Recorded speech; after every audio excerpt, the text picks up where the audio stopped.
Have a French defense, and we have 5 games lined up for this morning. I think we can jump right into it. Thank you all very much for being here.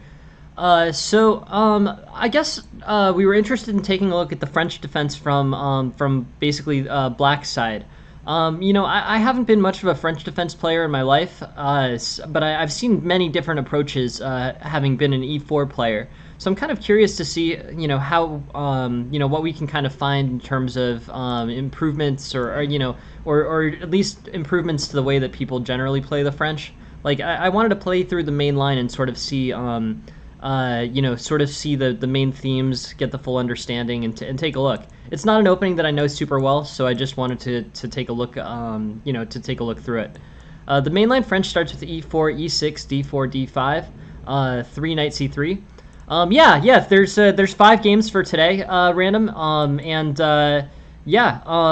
there should be 5 games and starting off with French theory.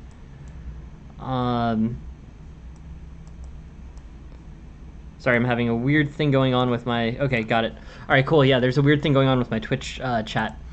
Cool, yeah, so E4, E6, D4, D5, knight C3. The main line, basically, Black has this main decision point. He decides between the French winnower variation and the French main line, classical variation. I think I want to go over. We can go over the winnower another day, and I think we may have already gone over the winnower to some degree in previous streams. So I just want to go to. I want to take a look at the main French main line here.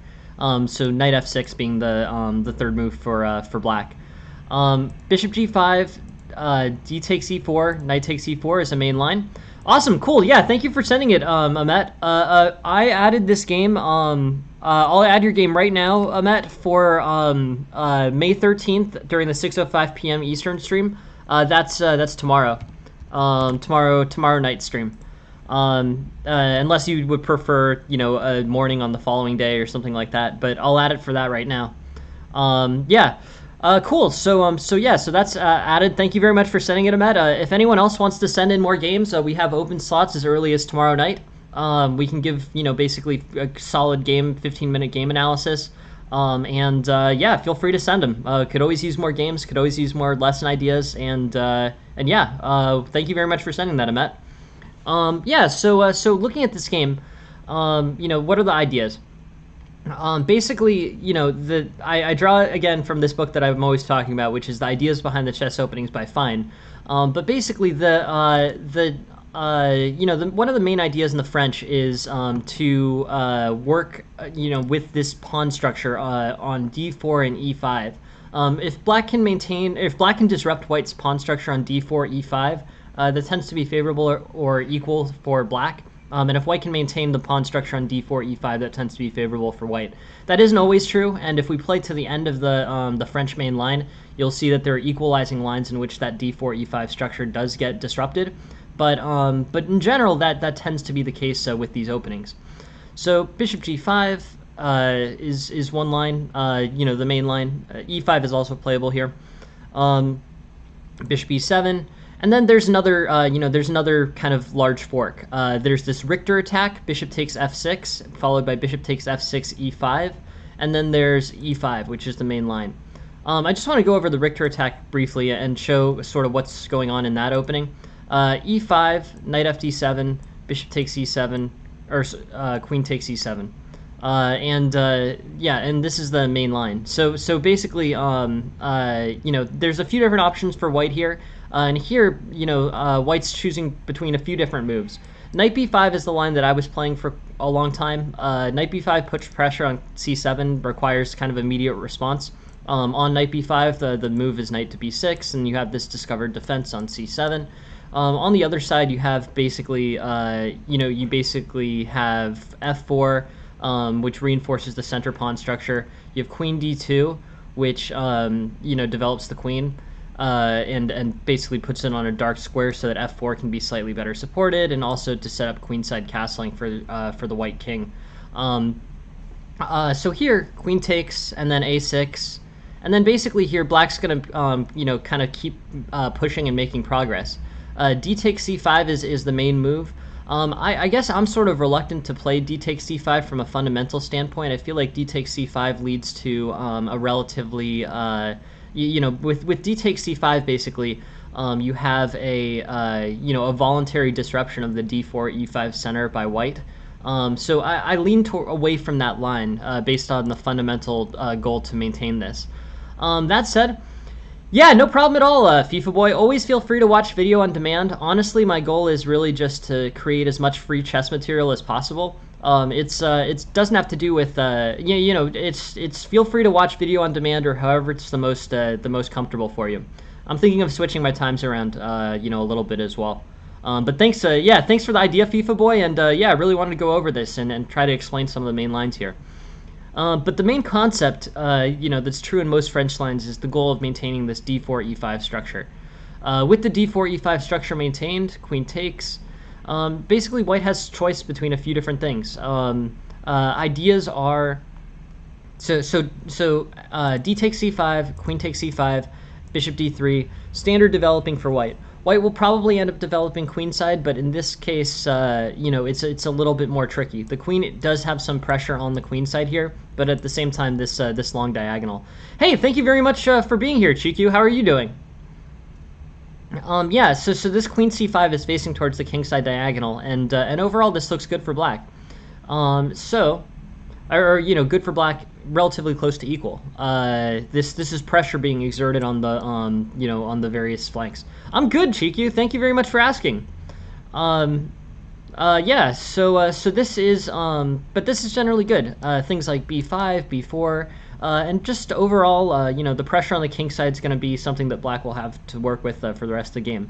Black will probably castle king side, and it'll be a complicated positional game. The main lines obviously aren't fully determined, so it's not like I can lean towards one side or the other really. Basically, I know that it's a game that exits opening theory at around this time. So if instead white wants to maintain the pawn, or white wants to maintain the d4 pawn structure for a little longer, he can castle queen side here, and then on this black will start expanding on the queen side as well. b5, d takes c5, queen takes c5, bishop d3, b4, and now basically this pressure is on the white king or white queen side is pretty substantial. The eval has shifted towards black here, and I think black has a kind of pre-made plan, pre-made attack, and comfortable way of going into the end game, or into the late middle game. Sorry. But yeah, this attack should provide at least a plan, a general focus for black to do going forward. Anyways, moving on here. I wanted to take a look at a few other lines. I wanted to look. So that was the main line. We'll probably circle back to the main line, but I wanted to just take a look at this. The Richter attack: bishop takes f6, bishop takes f6, e5. This tends to be good for black on average. Black may have attacking chances. He can try to disrupt this pawn structure with f6, castle kingside, and try to potentially attack f2. It's an interesting line. Queen g4 is played early into castling, f5, and then white is attacking, but black has successfully undermined the center and has the ability to continue to undermine the center with moves like f6. In this particular line, white is playing queen h3, but he'll probably play bishop e2 and g4, I think, soon, to try to basically recapture some of the center play. Anyways, looking more of this, interesting generally. There's a lot of different lines. People talk about the Tarrasch line. This ends up being kind of more solid, consistent, small advantage for white. It's less aggressive than the main line, but the knight is developed to a more passive square, but c3 is playable for white. But that's a choice that's made on the white side. But that's the Tarrasch variation. With knight c3, I don't know, knight f6, bishop g5, d takes c4, knight takes, bishop e7.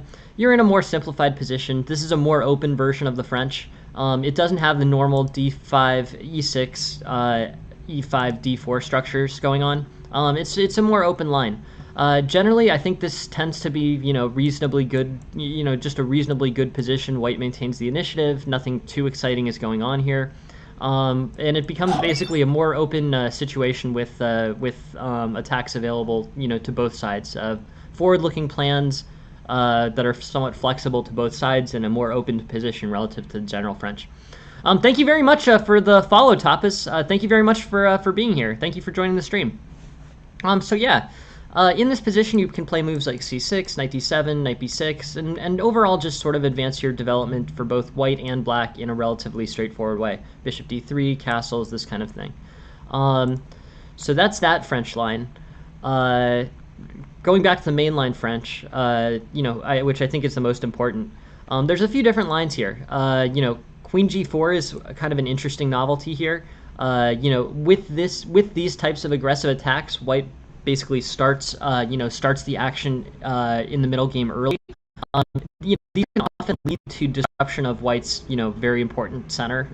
This main theme of maintaining the d4 e5 structure. But overall, I think these tend to sort of lean more towards black than just the regular main line. So here, e takes, knight takes, and white center is somewhat neutralized. This queen is a liability basically. It has to go to queen h4 or queen g5. But basically, this center doesn't really pose the same problems for black as the previous center did. With castling and moves like c5, b5, b4, c4. He's going to end up with strong attacks on the queen side relatively quickly. That's assuming that white castles on the queen side, which he's already pretty well set up to do. So, pretty interesting. Continuing on this, more main lines. We looked at the knight. Let's take a look at the knight b5 line. The knight b5 line that's discovered knight b6, c3, a6, and then the knight gets ejected to a3. c5. Overall, good for basically good for black. This knight is somewhat dislocated. It's relatively equal position. White has lost the initiative. Knight c6, bishop d7, and basically just general pressure, solid positions, and castling kingside.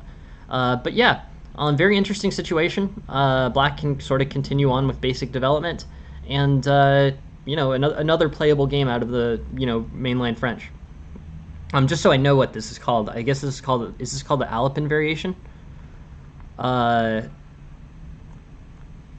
This knight b5, yeah, knight b5 French Alpin variation. I don't know the name super well, to be completely honest. I learn a lot of them off of chess.com. It's this kind of thing I would recognize, but I don't know the names extremely well. Anyways, looking more at this, basically black has some options here. This is the main line f4. a6 is main line for black. a6 is interesting.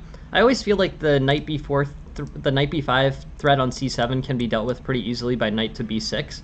So I sort of wonder about a6. A6 is the main line, but I don't know how good it is necessarily. It just doesn't feel like the most productive move for black. I sort of like c5 here. Castles make sense. But let's take a look at these. Castles, knight f3, c5, queen d2, knight c6. And basically black's placing a lot of pressure on the center. Overall, this looks pretty good for black. Pawn takes here is an idea. On pawn takes c5, white's voluntarily kind of removed his center. But yeah, these lines were basically you're playing into a voluntary pawn takes c5 main line for black against the French. This basically sort of implies a movement towards equality. White still might have better piece play here. Black's bishop development's kind of weak, and he's going to need to attack aggressively on the queen side in order to create enough mobility for his pieces. But overall, I think moves like d4 should be helpful. Knight b6, knight c4. It seems like a good path forward for black, and overall a general, basically a position where white has still has the initiative, but black is starting to make inroads with the center being depleted. This is just scratching the surface of French defense, but you guys can keep requesting it, and I'll keep doing it. So thank you guys very much for coming up with the idea. I really appreciate it. Yeah, please keep the ideas coming. These types of things are very interesting. I get to learn a lot, and this is, those were some of the main lines out of the mainline French. Cool. Thank you very much for the idea. Please send more ideas. Please send more suggestions for games, and we'll go from there. Cool. So on the next one, this is another game where it's Mr. Gimmick's game. We're basically going into our game analysis section. So this is E4, C6, Caro-Kann, D4, D5, and this is the Caro-Kann advanced variation. Mainline Caro-Kann is knight C3. I generally think this is better. Basically with E5 you're playing a second rook or a second king pawn move. Hey Tarash, welcome to the stream. Thank you for being here. So here I would say knight C3 is probably not the right knight C3 is probably the right concept. E5 is sort of a a secondary move here.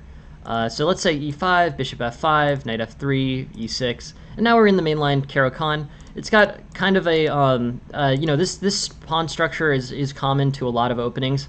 It can happen in it can happen in the French. It can happen in the semi-Slav. But basically, this is a solid pawn structure for black. I mean, everything's supported. The F7 pawn is vulnerable. The B7 pawn is somewhat vulnerable, and basically, there ends up being a there basically end up being opportunities, for black to prevent white from getting into either B7 or F7. This tends to be a strong pawn structure. One of the main liabilities in the French, and one of the main reasons why this pawn structure can be more problematic in the French, is because this bishop gets stuck on C8 in the French. But yeah, it's pretty solid for black. I mean, there's just not really a lot of vulnerability here. In terms of moving this forward, do you do bishop E2, knight D7, whatever it takes basically to continue to move this forward. Mainline is bishop E2. We can play out a few more kind of mainline moves: bishop E2, knight D7, castles, knight E7. But basically just a relatively restricted development for black, but a strong pawn structure. So basically spatial disadvantage and center disadvantage for black, but a strong pawn structure that supports itself and the ability to develop in a reasonably healthy way. Going on this, C5 is what was played here. Where should you develop your G8 knight in that line? Good question. I guess I would say I would try to probably undermine the center. Like, I would probably play F6 and then pawn takes E5 if you can. Then follow that up with knight G6. But yeah, you have sort of switched this problematic C8 bishop for this somewhat problematic knight. There's also lines in which you develop to F5. I mean, we can keep going on. Let's just play through this this theory. In this case, I think it's probably going to be... Hey, thank you very much for the follow, Lord. I appreciate it. So rook C1, rook D8. But we can see how this... I'm just kind of playing out. In this particular game, how is this problem resolved? Basically, this knight stays relatively immobile on E7. It supports this knight on bishop on F5. It does have the possibility of getting posted on F5 later in the game, but this one, just for example, the knight stays on E7 with opportunities to go to G6 and F5 as tactics allow. But yeah, interesting.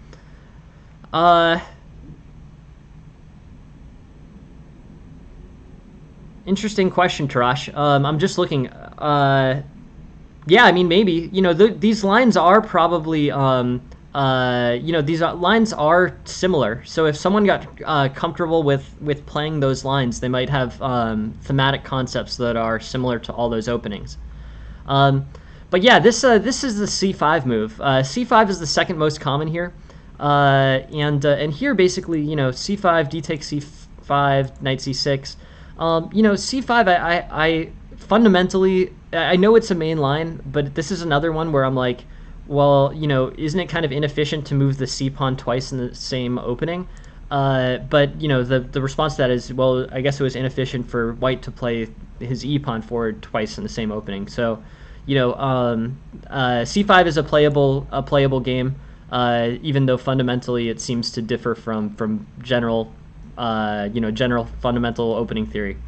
But yeah, so d takes c5 here, knight c6, bishop b5, e6, bishop e3, knight e7, and basically, black is just kind of developing. The position's somewhat closed. White is making an effort to defend this this c5 pawn, and this is basically the d takes c5 line in the advanced Caro-Kann. So yeah, let's go back to the game. c3, knight c6, and basically here, yeah, no, modern theory, I mean, but yes, I guess that's true, Tarash, but at the same time, I'm sort of like, I'm not a huge fan of modern theory, basically. I know modern theory can work, and I know it can be effective, but modern theory involves giving your opponent advantages in space and development, and I'm always cynical when it comes to that. But yeah, overall here, this is interesting. This c takes d5 too. I have some questions about. I think basically c takes d5 is not what I would play. I'd probably play bishop g4 or potentially bishop f5. This c takes d5, kind of diminishes white's center. The e5 pawn becomes a lot more vulnerable.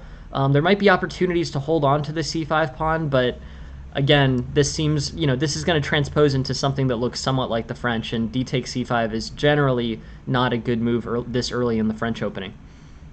Anyways, c takes d4. Pawn structure is fine. I mean, basically because you had this solid triangle pawn structure, now you have this one. This is good. And yeah, pushing this forward, I guess... Yeah, right. Yeah, no, that's exactly right, Charash. And I think basically with that concept, white is able to, white is basically able to get a little bit more. He potentially secures an outpost on d4, but I'm also generally not convinced about the strength of d takes c5 in the French. But grandmasters know better, so I would always defer to them. But yeah, let's go back to this main game line. This is basically we're in the game's main line here.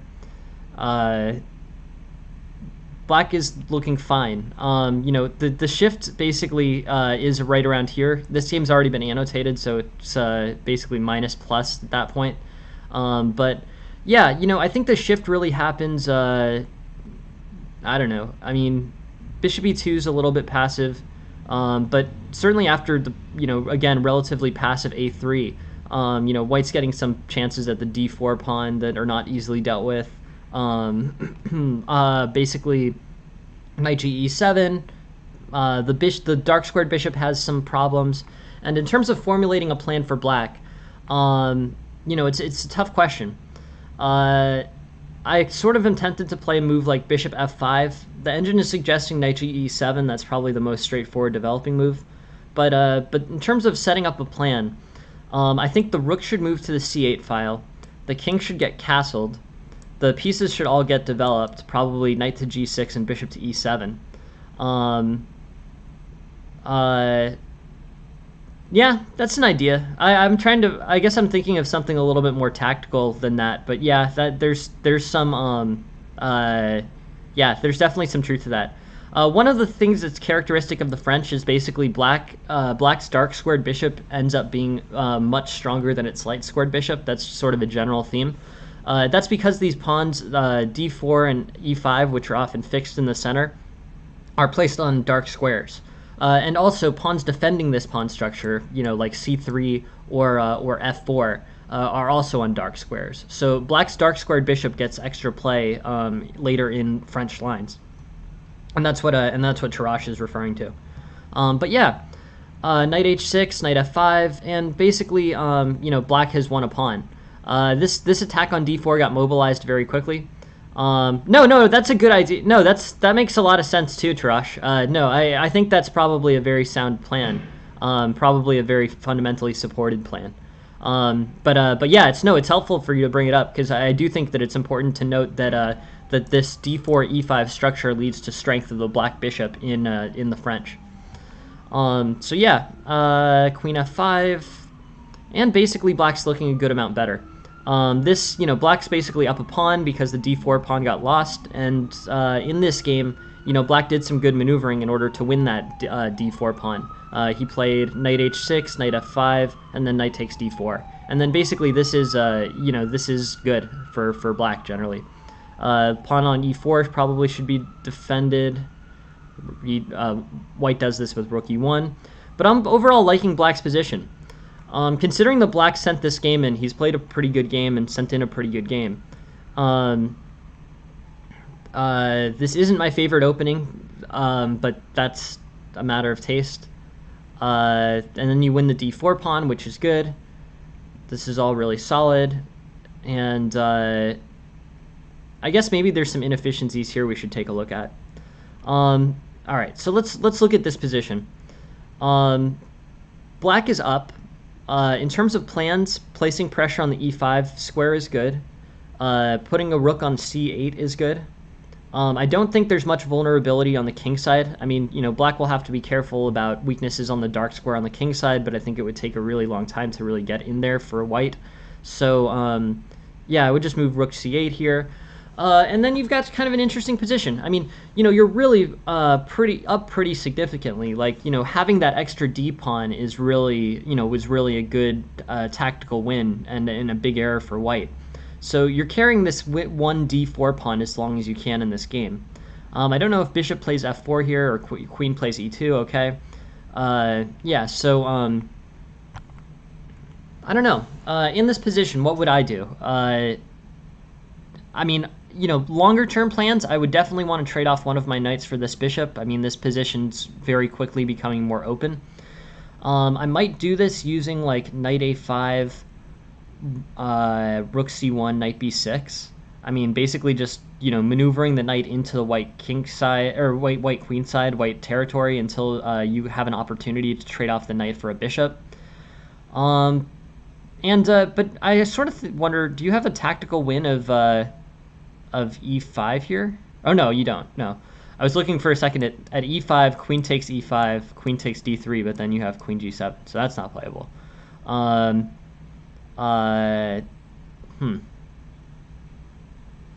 Maybe, maybe queen h4.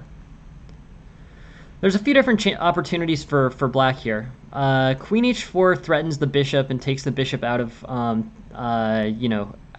of black king side territory. It basically ends all threats for white along the king side.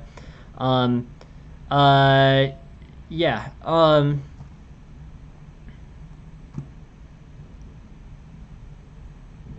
Yeah, just looking at your question or your statement, Tarash. Yeah, that's right. I mean, this white squared bishop isn't really doing much. It's not being super utilized here. So I still think it's worth trading off the knight for the light squared bishop in general. But yeah, it's not as if the bishop is particularly well placed. Bishop f8. Basically simplifies the game. The engine is, screaming equality after this. It does make knight takes e5 a playable tactic, although now white has fixed that problem. Probably play queen h4 and then play like knight d4. Overall, this position's solid. Black has a game to play here. The rook's on the c8 file, and really, black should just be in the process of kind of being careful and trading down and trying to win this game in the endgame. It should be an endgame win. White does have a strong bishop in the endgame, considering that. Hey, good morning, Ansh. Thank you for joining the stream. Welcome. But yeah, basically black. Gotcha. I understand, Tarash. Yeah. No, sorry. You're right. Yes, I could read. I'm gonna run through this, but earlier in the game for sure. Yeah. So yeah, I would say rook a d1, and then black should aim to basically trade things off. Queen h4 looks interesting. Knight takes e5 looks interesting, but basically, you know, white doesn't really have much organization here, and black can try to make maneuvering, maneuvering ideas to trade things off. Queen f4 makes sense. Queen a4 makes sense. This looks okay. I'd probably play king g8 and knight f5 here. Yep, knight f5. And overall, it does seem like this is, basically, black. I think when this pawn got disconnected, when this turned from a connected pass pawn, which it was here, to a, to an isolated pawn. Maybe pawn takes f5 is an issue here. But overall, I think black's, black's gonna try to carry this advantage into the endgame. I think this is a win. Yeah, I don't really see any problems with this game, to be honest. Maybe there is some inefficiency in trading off the, and basically trading off the early, the bishop. But I don't know. I mean, black basically carried an endgame relatively strongly into the, carried an advantage that he got in the opening by winning the d4 pawn relatively late into the endgame.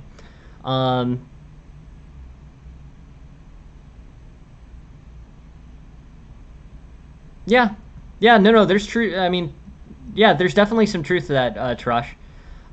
But yeah, in terms of basically looking at this game, I don't know. I mean, black basically had a lead of about, a point and a half in the beginning, and no real serious errors were made. It was kind of, I guess maybe, I don't know about this idea ultimately, knight f5. It does trade off this bishop, and I guess pawn takes e6 doesn't really have much of a follow-up. Maybe, I don't know, rook takes e6. The engine is saying rook takes e6, rook takes e6, pawn takes, rook takes e6, rook takes e6, queen c2. Okay, king h1, king h3. I just want to play out this line because this is sort of interesting. And then black wins by taking d1. Interesting. Okay, so I guess that was an error for black. This tactic, this is a relatively small error. Black could play a better move by playing rook takes as opposed to pawn takes. Rook takes here, rook takes, queen c8, or sorry, queen c2, and then king h3, queen takes d1, and then on rook takes, pawn takes, queen takes. And then I think this isn't a draw. I assume it's not.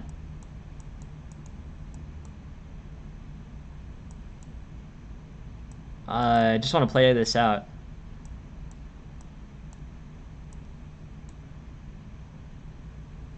I mean, at any point here, basically, white is... Wow, that's great. That's great, Chikyu. Yeah, no, I guess I would say, keep at it, basically. Do tactics for an hour or two a day, and your game will improve.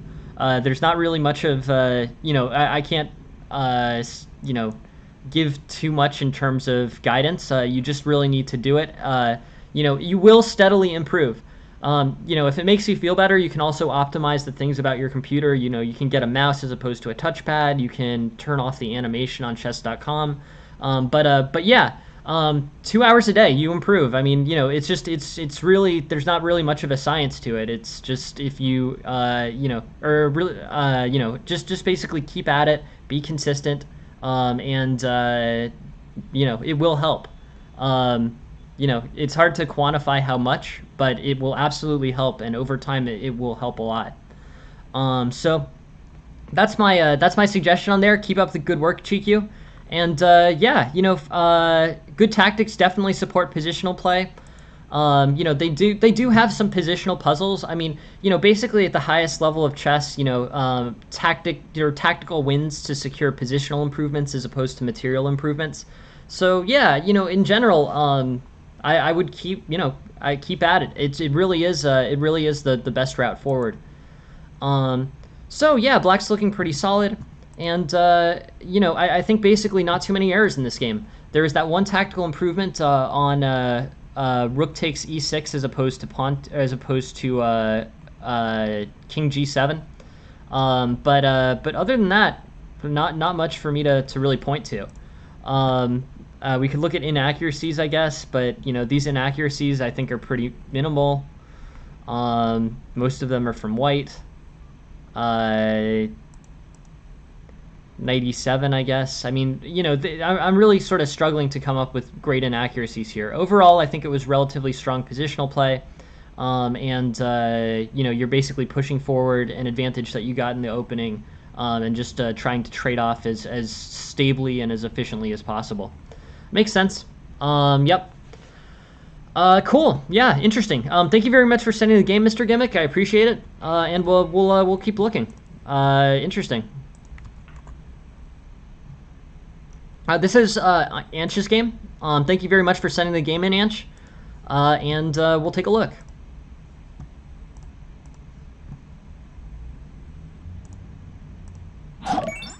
Hey, thank you very much for the subscribe. Appreciate it. Yeah, thank you for the follow. Cool. D4, D5, Bishop F4. Strong opening for white. We'll take this from black's perspective.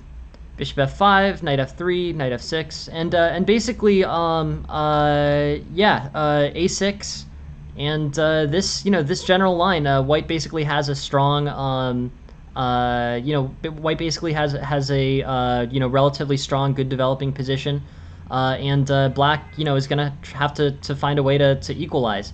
London system is a very strong opening. It basically ends up leading to solid, consistent advantages for white well into the middle game. So for white, I really like it as an opening. For black, it is challenging to play against. Very sound play. Knight takes. So knight c3 is inaccurate. I mean, white doesn't want to allow knight takes f4 here, really. I think bishop g3 is better. Bishop takes b8 is also listed as the second best move, but basically knight takes f4, trading the knight on f6 for the strong London bishop is something that will favor black. So overall here, I think black's looking fine. This isolated queen's pawn, these doubled pawns here.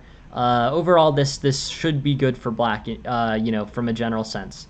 E6, knight d7, bishop e7, castles. This is a good, solid developing plan for black.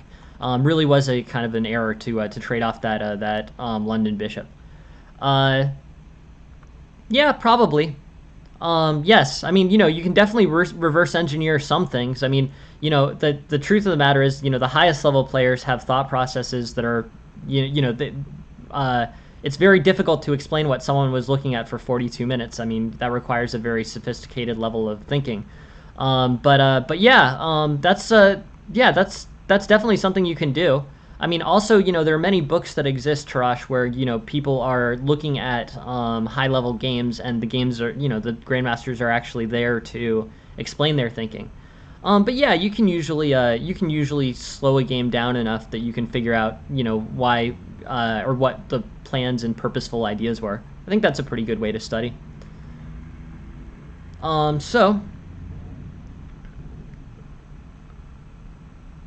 Yeah, no, I mean that's the way that these things go. I mean, they sound pretty extreme, but at the same time they are pretty extreme. So, yeah, it sounds like I mean, I know they do a lot of calculation at the board. They're calculating, and they're calculating quickly. So, yeah, yeah, that's a good idea. I like that idea, Anch. I can do that. But yeah, basically black is looking reasonably good here. Sorry, I was just kind of spacing through this game. I want to make sure that I really look at this. I think black's in good shape after knight takes f4, but his way of securing, further development is, basically, how does black secure, further development given this this improved pawn structure? Maybe e6. I mean, e6 looks required. D5 causes a lot of problems relating to b5. So I would say, yeah, I would say e6 here over threats on b5. Um, uh, Bishop e6, bishop e6, d5, and there's almost no situation in which d5 doesn't win for white. I mean, black really has to struggle here. So this one is tactical. Basically, I can't remember. I guess this is called like distraction or something. But basically, this pressure on b5 ends up being, pretty significant with bishop e6. So e6 lets black have a more healthy pawn structure. It sets up the development of this bishop, and it strengthens, against attacks on d5, which could become a liability for white. I think this is mostly tactical vision. Seeing that this d5 causes problems on b5 is tactical. So I think with general tactical study, that's probably the best way that you would see this. From a positional perspective, I think black's played fine. I mean, black traded his knight for that London bishop, and that was helpful. Now you play e6, and this basically set of moves leaves, basically e6 leaves black in a relatively good position. So I would say e6 over bishop e6 here. Bishop e6, white didn't play d5 and weakened the b5 square, so now you've got really good positions. Queen takes d4 looks good. F6, well, I don't know. I guess I would play queen takes d4. It seems to be a hanging pawn. So b4, I guess, does put more pressure on white. And I think, yeah.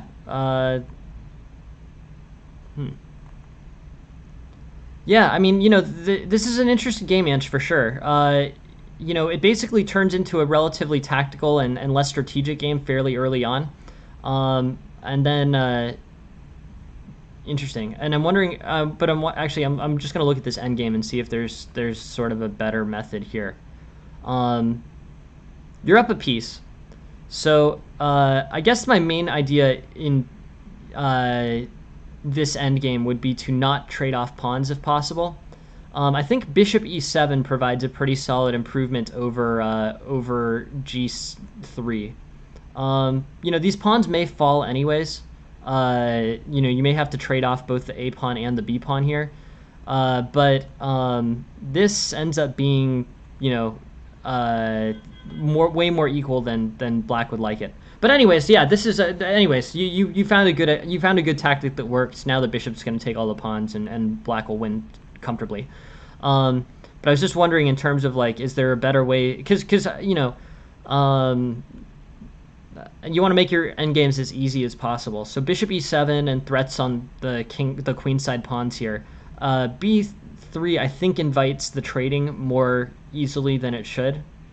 I think with bishop e7 you keep more material on the board, and if you need to exit this strategy by playing b3, that's just fine as well. But yeah, overall I think black's got a good, I think black played a good game, starting with the knight takes f4 move. If you can trade your knight for the London bishop, you should.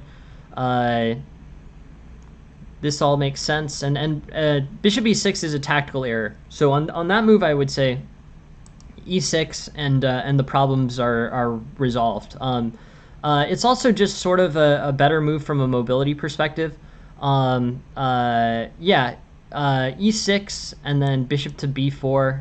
I think basically this is a good idea for black. E6 would be the move that I would play here. Cool. This advances development as opposed to bishop e6. I mean, you need something to play against against this f7 threat. But e6 is a more kind of forward-looking way to do it. Bishop e6 sort of undevelops this bishop and makes this bishop more difficult to develop. So for that reason, e6, since it covers really the same general concepts, you basically can you can play it. I understand there's some tactical stuff here that goes on, like with bishop g4, bishop g6, f5, pawn takes, bishop e5, but you can steer out of it. So overall, I think that this sort of requires, somewhat advanced tactical vision. Actually, a4 comes in as a transposition before bishop g6. But overall, this should look good for black over white. The queen probably has to go to d1, and then after the queen goes to d1, you're in good shape as black. You know, the attack's kind of subsided. So yeah, I think this basically comes down to tactical play.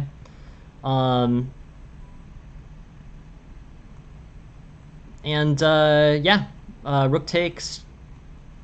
Everything looks good. You know, you trade into a piece up endgame. I might have tried to hold on to the pawns here a little bit better, but you know, you're a piece up, so this should be a win.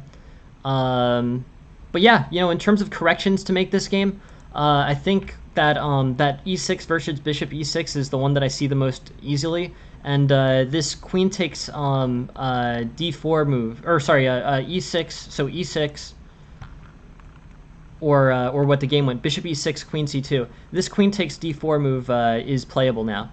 It wasn't playable a move before, like here, queen takes d4, queen takes f7. But this pawn was available to be taken now. You know, queen d1 is the best play for black out of this. Or sorry, d5 is the best play for black. But considering that black doesn't see d5 on queen c2, queen takes d4, you know, equalizes or you know, secures a small advantage for black. This is good. So those are the two moves that I would look at. You know, move you know, move 10 for black and move 11 for black. In these two moves, you know, black moved the bishop backwards and hampered this development. And also this queen d, or this pawn on d4 was hanging on the next move. But yeah, no, thank you very much for sending the game, Ange. Please keep sending them. Super helpful. I appreciate all the help that you provide for this channel, and you know, it's really yeah, no, it's really great. I appreciate you being here for the analysis, and yeah, I think this is a pretty well played game. I mean, you got a piece up out of the opening, and was relatively smooth sailing from there. So so yeah, great game. No, thank you very much for sending it, Ange. I really appreciate it. And it's, yeah, very interesting stuff. Yeah, but those are the two moves I would focus on, 10 and 11. Thank you, Ange. Really appreciate it. Thanks. I'm going to move on to the next one. Next game is King Me as black. And we'll play it from black's perspective. Okay. So white plays the English, black plays g6, and white plays e4. Wow, thanks guys. Road to GM 3000. Thank you very much for the raid. Wow, this is a big record in terms of yeah. Thanks very much all for the follows and the big raid. Thank you. But yeah, so on to the next position. So we have c4, e4, e6, d4, bishop g7, and I think basically black's looking pretty good, you know, in this situation. Thanks, guys. Wow, thanks all for the join and the follows. But yeah, so in this game, you know, white plays the English and black plays an early e6, d4, bishop g7.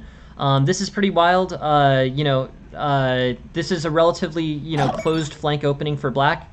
You know, what does white do in a situation where white plays, you know, white plays aggressive moves in the center and black's developing on, you know, flanks on the king side, queen side?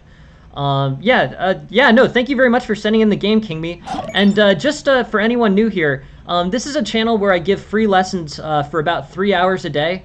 You know, I've created this channel in the last month or two. And yeah, no, thank you all very much for coming and for the raid. And if you guys have any suggestions or ideas, please join my Discord. My Discord server is on a link on the screen.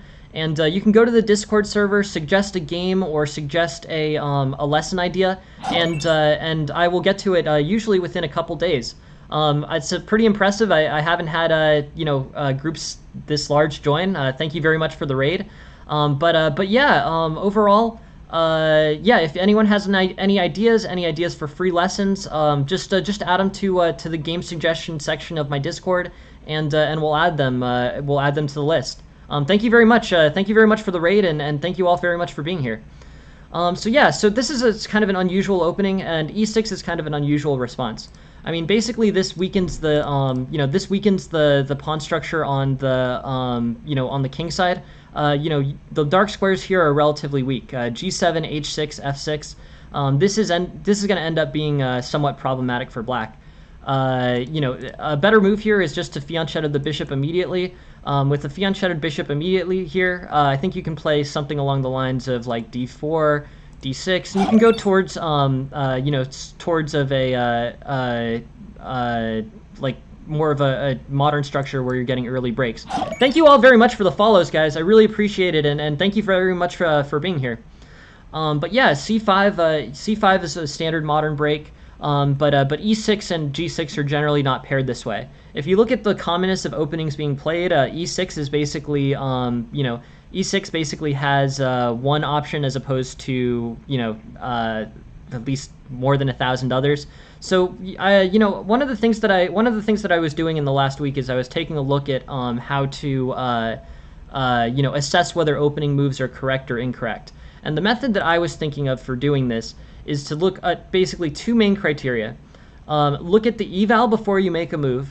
Okay, so here you have an eval of plus 0.6, and you have kind of a steered opening line. So you look at the move, and if the eval before the move is played is plus 0.6, and you play it, and then there's a big shift against you, that should be kind of a red flag, a heads up that that's not the way to go. So basically, after black plays e6, the eval shifts from 0.6 to plus 0.12. So the eval shifted, towards white 0.6 after that, after that move. That's a big shift.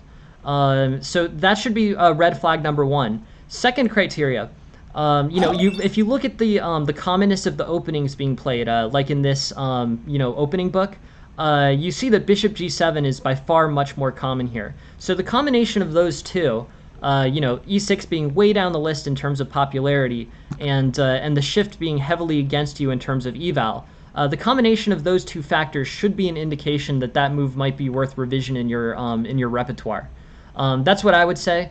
There are other ways that you can evaluate opening moves, but since opening preparation and how to improve your opening repertoire was a topic, I think we can use that criteria for looking at different ideas. Bishop g7, f4, knight c6. Knight c6 is also kind of interesting. I mean, we're in a position where there's not really as much opening theory to draw from. Black definitely does need a break. Probably d5, pawn takes, pawn takes, pawn takes, c6. I think potentially that could be good for black. Other ideas, knight e7 maybe. But knight c6, knight c6 does cause some problems. c5 is a very common break. c5 is something that can generally help. And c6, d5, that tends to be a a move that tends to be a move order that improves black's ability to challenge in the center. Knight c6 is a little bit, I don't know, restrictive. You definitely want to get development, but the more natural way that you can develop this is d6, knight d7, knight e7 castles. That seems like a good play. Yeah, no, thank you very much. Thank you very much, all guys, for joining. But yeah, so you're looking for ideas here. Knight c6 is one, but black will have to deal with restrictions on his development later. d5 probably, sure. Knight f5, but black is basically equalized here. Black has played a flank opening against basically modern opening against a large center for white, and black needed a break and to hold a break. So if knight e7, c6, pressure on d5, and I think basically this is going to be an idea that's going to be this is an idea that's going to be successful. So knight e7 holds the center, c6 potentially, or bishop to d7. But you're going to end up with a relatively strong center for black, considering the early, the early white spatial and developmental advantage, spatial and center advantage. Knight h4, knight takes f3, and here pawn takes c4 I think is playable, and you'll get a discovered threat on d4. b5 I'd play. Yep, holds that. a6. And, now you basically have sort of a queen, kind of like a Queen's Gambit accepted type structure, but it's later in the game, so you have a better chance of holding it. Bishop b7, pawn takes, maybe something takes rook. But you're going to get pressure from black on the king side, and this is going to basically improve things for black. Queen d5 looks like a natural outpost. It's not super vulnerable to the knight. Queen d5 here, and everything's preserved for black. Black has the spatial advantage, and the ability to kind of push forward this development on the queen side. So queen d5 looks solid, a5 looks solid, and I think that's black's best route forward. Bishop b7 just hangs the pawn on c4. Just a note for anyone who may be new here. This is a viewer game. This is a game sent to this stream by KingMe1993. If you guys have other games that you'd like looked at, or games that you would like a free analysis done on, please just send them to me. You can do it in the chat, or you can do it in the on the official Discord in the game submission section. But if you have any ideas for lessons, or if you have any games of yours that you'd like me to take a look at, I'm very happy to do it completely free. I do the stream 3 hours a day, we'll get to it, based on how much people have been using the stream in the past, within a couple of days. If you'd like a personalized game analysis, thank you very much for joining, Aphelion. Appreciate it. But yeah, basically anybody, if you have games or games that you'd like reviewed, please just send them over on the chat, and I'll add them to my list, and we'll take a look at them. But yeah, bishop takes c4, knight takes, queen takes, and overall this is a tactically strong way for black to play. This situation looks good for black. Potentially a5, potentially c5, the rook moving to d8. Yeah, good point. That is I didn't even think of that. But yeah, you're right, French Bill. Hopefully, yeah. But feel free to send on the Discord. And if any of you guys would like a free game analysis, or you'd like to make a suggestion for any of my upcoming lessons, please just send them on the Discord, and we'll get we'll get to them within a few days. They'll be on the stream. So this is King Me's game. In terms of improvements for this game, King Me, I think you've got, a pretty good, solid game. You're able to trade off early. You're able to get a discovered check on this d4, basically a discovered attack on this d4 pawn, and then you expand effectively on the queen side. So b5, a6, and you've got sort of a queen's gambit accepted structure, b4. And then, your first improvement, really, I think your first oversight is knight a5 holds the pawn structure, but queen d5 also holds the pawn and centralizes the queen, so that the knight can be utilized for the defense of b4. You can play rook b8, you can play rook to d8 potentially, but overall, I think black's going to be pretty solid here. If the c4 pawn is maintained. So yeah, queen d5, and maybe line up force on the rooks on the d file and the b file. I think might be a strong idea. Bishop takes, and you're good, looking good. I think white didn't fully capitalize on his brief positional advantage. Bishop takes c4. Knight takes d4 was is a responsive attack that lets the discovery on the knight come through. So knight takes d4. I think knight 8 takes e5 might even work, but you'll get a discovered attack on the knight on d4. Cool. Rook b3, a5, rook c1, and yeah. Now basically, with an insufficient dismantling of white's queenside pawns, there's a lot. Basically, black continues and has another relatively solid advantage. In terms of improvements here, bishop takes, Saul looks good. I think there's some inefficiency here. Maybe bishop to e7.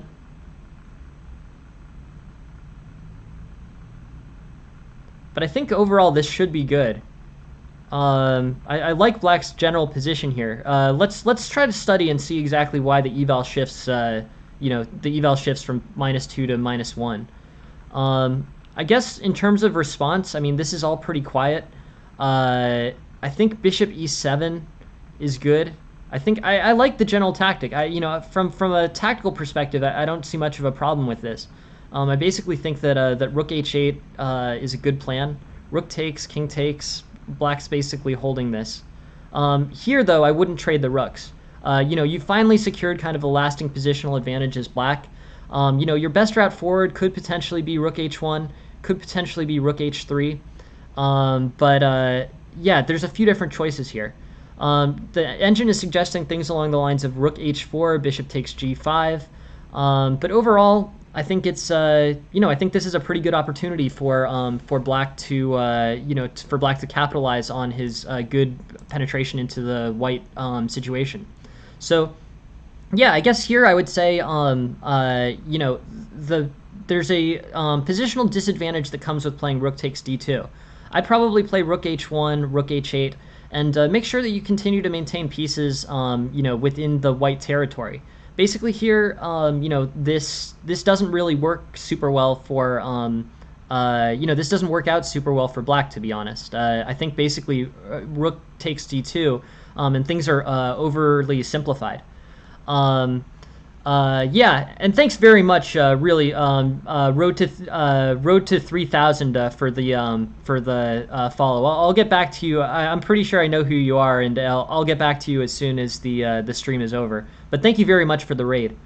But yeah, Rook H2 is an idea. But I think you want to leave the rook on the white territory here. So Rook H1, and then potentially Rook H8. You do have to be careful to not hang the C pawn, but I don't think trading off is correct. The engine suggests Rook H4. This is the most straightforward way to leave the rook in the king's, basically the white side territory, and then you can play Bishop takes G5 with the discovery on Rook to C4. That seems like a plan. This is a pre-made plan. This will hold everything as well as create a discovered threat on C4 here. Play Bishop takes G5, and you have the discovery on C4. But yeah, Rook takes D2 was played, so I think that offers an idea. I think the thematic understanding of keeping the rook on your opponent's territory is an important one. You've worked hard. You moved your king from King G8 to King G7. You moved your rook from Rook E8 to H8, and then you played Rook H1, Rook H2, and basically with this. You end up in a situation where Black is where Black is basically solid. No issues here, and but Rook takes D2 basically takes all that hard work that you've done, moving the king up, getting the rook into the white territory, and sort of trades it off for a rook that never spent any tempo on that. What about Bishop takes G5 in the line I mentioned? Yeah, no, I think that you're right. I mean, I think basically that's not playable for another few moves. The engine line, and when I look at it, I agree. I play Rook H4 is the best. But yeah, you do need to maintain defense on this.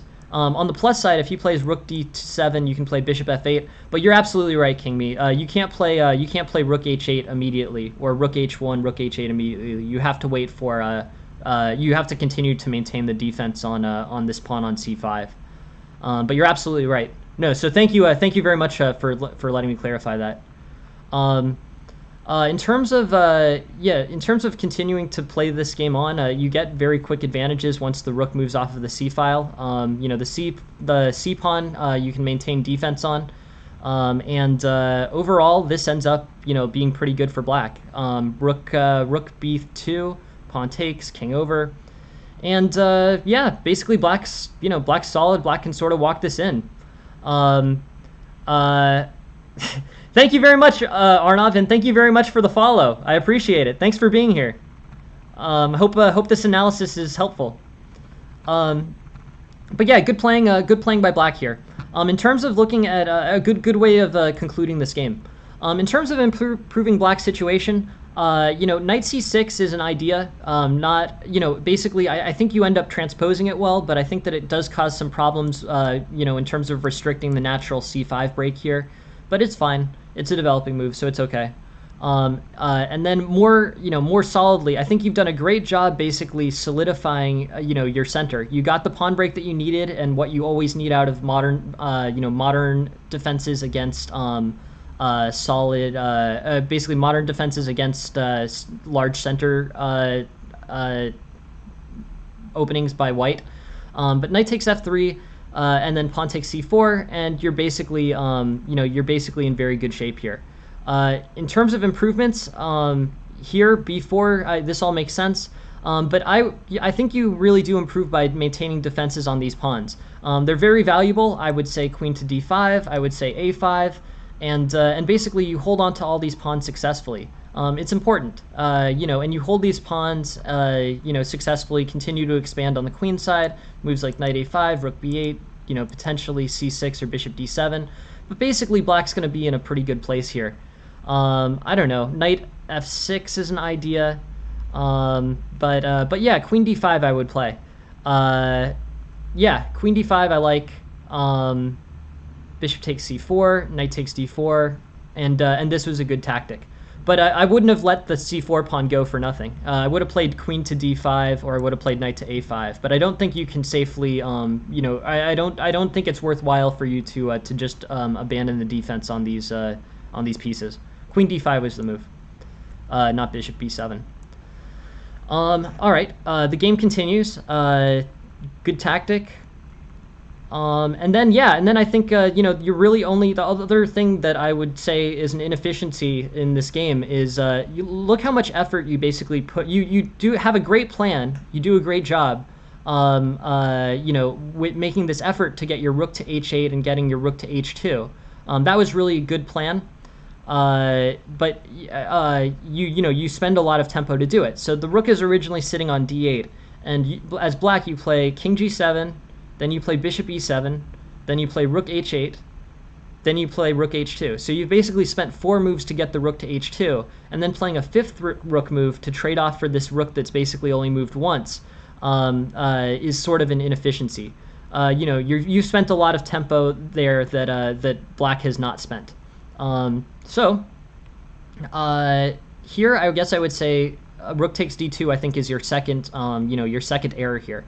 I would probably play rook to h8. I would also look at rook h1, rook h8, but you also need to be, aware of this defense. The engine comes up with this practical solution: rook h4 with bishop takes g5, rook takes c4. You're good as black, and overall I think this ends up playing out pretty well for black. Bishop takes and then kind of as an extension to this, after rook d7, bishop takes g5 wins a pawn. This is the best move for black here. So bishop f8 is definitely not as good as bishop takes g5. So yeah, I guess those are the two pieces. Maintain the defense on the c4 pawns. Don't be so quick to give up those those advanced c pawns in a position where the queen has really advanced. And then second, basically the second idea there is, be sure to, have a full tactical view. What I always recommend to everyone, is basically take a look at chess.com Puzzle Rush, chess.com Puzzle Battle, Lichess, Puzzle Storm, Chess Tempo, and CT-ART. Those are all excellent tactics trainers. I think the best way for any amateur player to move its way forward, like basically moving from, I'd say, about 1200 to 2000, the best way to do that is really to go from,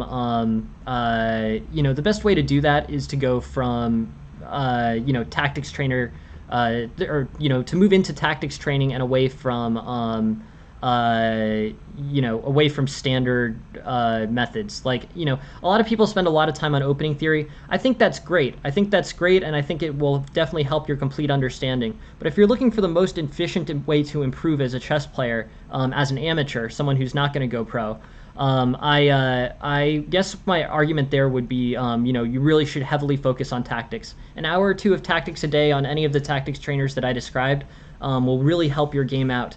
And I think that that's a good way to make sure that you succeed and advance in the most efficient way possible. That's what I'm saying. I think that will work, yeah, I highly recommend it. I think that's a good idea. So in this game, just to go over really quickly, finally, This b4 and then queen d5 is a tactical defense on c4. That was an improvement. And then first, don't trade off the rook out of principle. So you've spent a lot of moves getting that rook, rook to h2 to be there. Don't trade it off for a rook that's only moved once.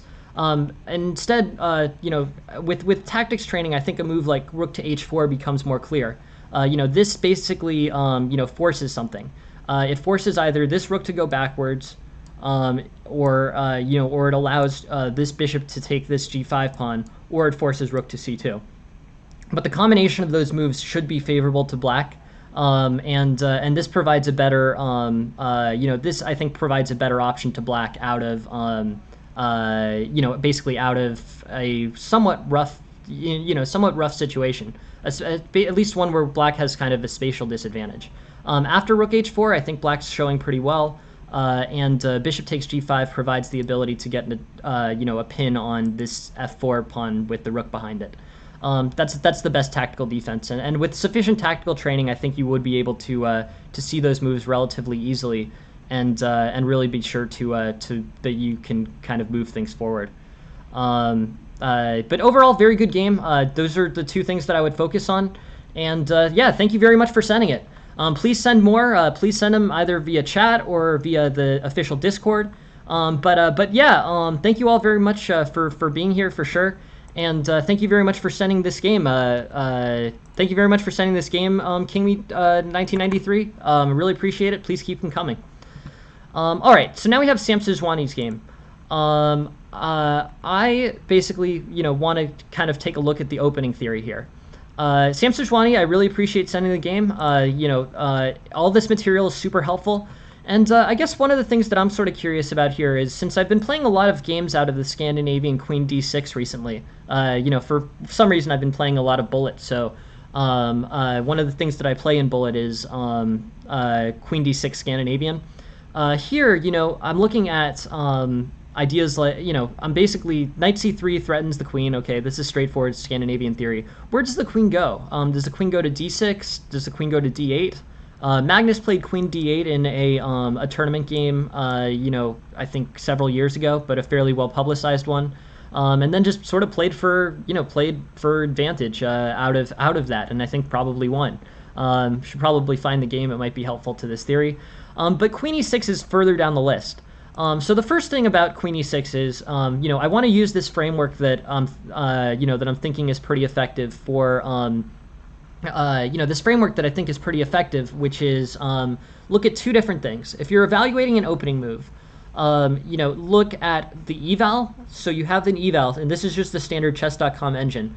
This is an eval of plus 0.8, and after you play queen e6, the eval shifts from plus 0.8 to about plus 1.28. So that's a change of about half a pawn. So with that change of half a pawn, and with this opening book in front of you, I think you can work on trying to get your basically your moves. You can try to basically use these two tools to perfect your opening repertoire.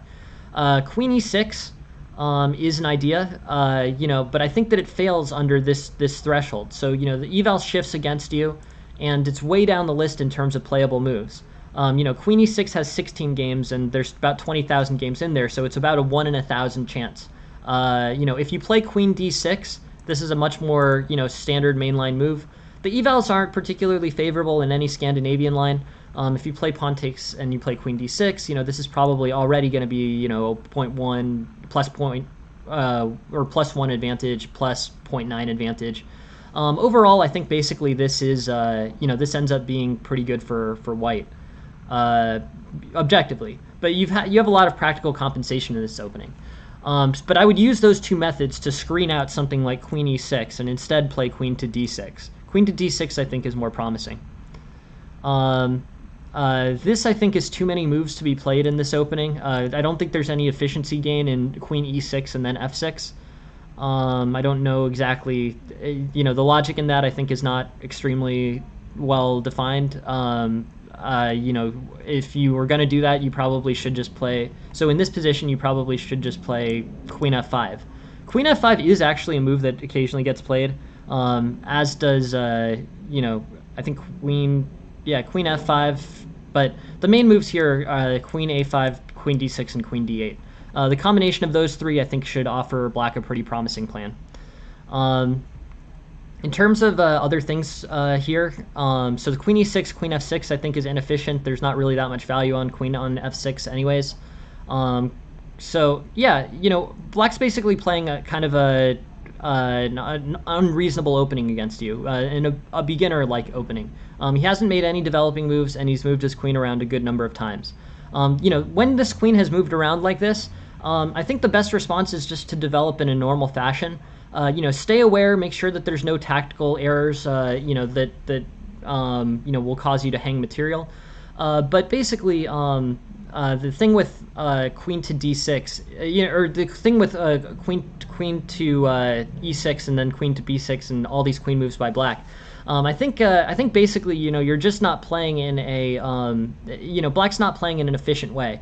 White with straightforward development should be able to equalize, or be ahead. I'm guessing that in this analysis, white is already, reasonably far ahead.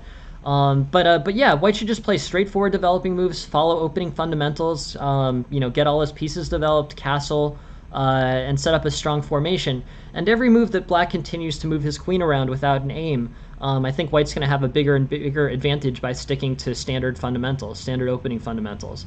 Knight c3, d4, castles, and now we're sort of getting into tactical play. Knight takes f7 isn't particularly good for white, or for black, sorry. And white ends up a ton of material. Yeah, this looks good. Black, has finally used his queen to get involved in something, reasonable on the board. Threats on h2. And queen takes f2 is an error because it's black missed the fact that queen or that f2 score was defended by the bishop, and basically tactical errors for black. So I think instead of focusing on the specific improvements, I think white played well. He developed in a straightforward way. This is exactly how things were supposed to go. I actually have very little. I have very little in terms of things to improve on white's side. I mean, white basically did the right things in this position. With the exception of knight b5, he moves new pieces and develops new pieces each turn. He doesn't make any tactical errors. Queen h5 probably would have simplified. I guess that I would say that's probably the main change that I would make here. Queen h5 and knight takes and rook takes, and you're already up enough material that you should be able to win this game. So I guess I would say simplify, when you're ahead, trade off pieces. That's one suggestion that I would make. Bishop takes a7 is also a little bit unresponsive to this threat on h2. But overall, really what I would focus on is the main point of this game. I'd focus on the concept as opposed to the specifics. I think specifically it comes down to a lot of tactical things. White didn't make many tactical errors and overall, won the game fairly easily. But I think the really important part is when regardless of what level you're at, if your opponent is playing queen moves or kind of anti-fundamental moves, if you play fundamentally and have the tactical backing to avoid any, basically, I don't know what you would call them, like tricks, you would basically be able to get a solid, a solid situation out of that. That would be my recommendation. Is basically if you if you basically hold things to, if you basically hold things together and play fundamental moves, you'll have an advantage against opponents who play in an anti-fundamental way.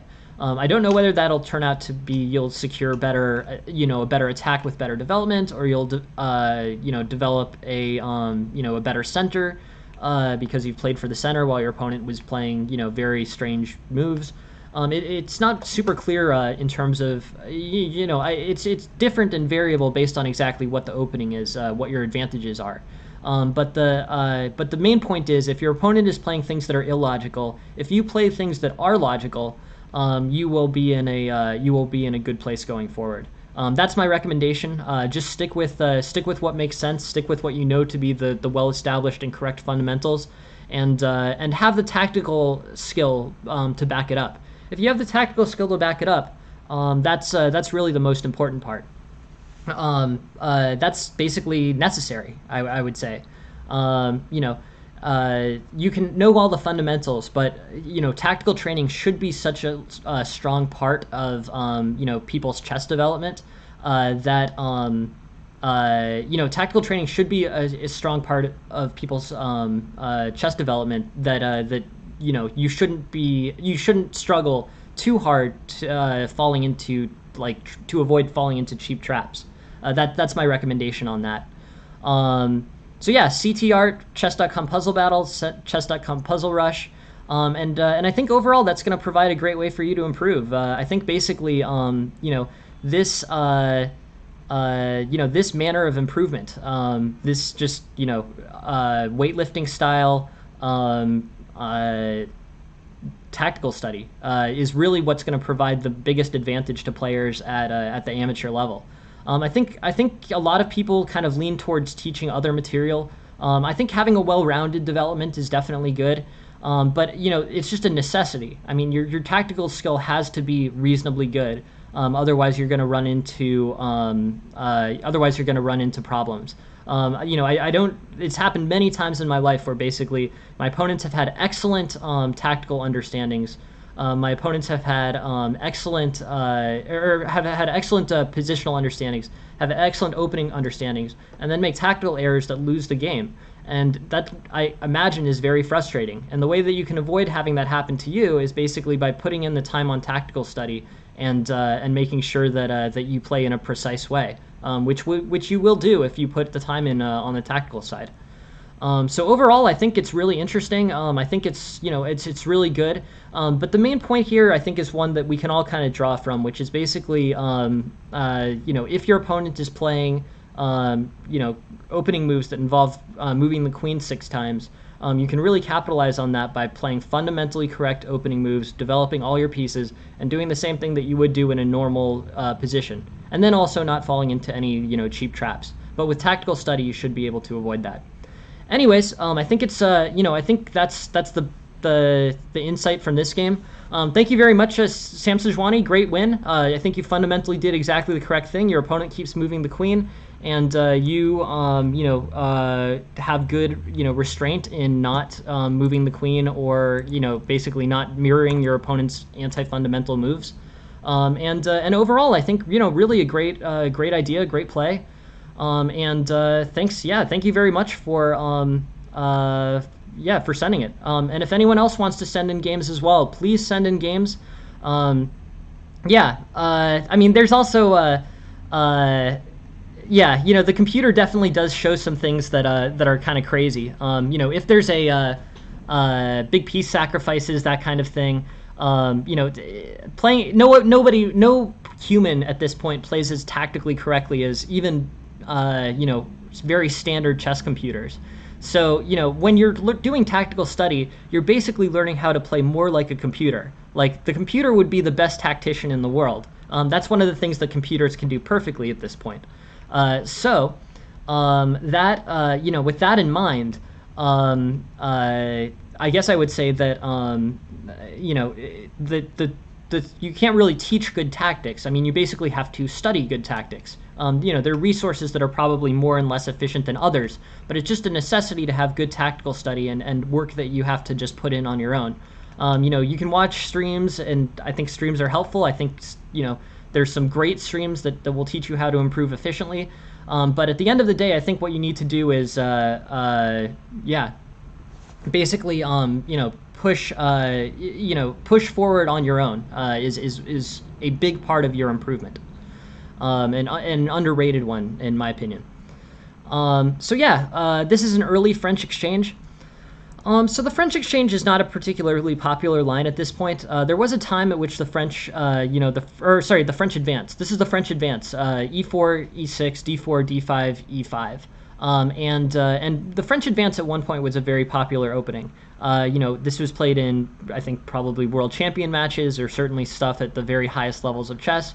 But eventually they've come to the idea that, okay, moving the pawn to e5 without a purpose of moving the pawn to e5 really becomes more of a liability and becomes a difficult pawn and a difficult pawn structure to hold for black.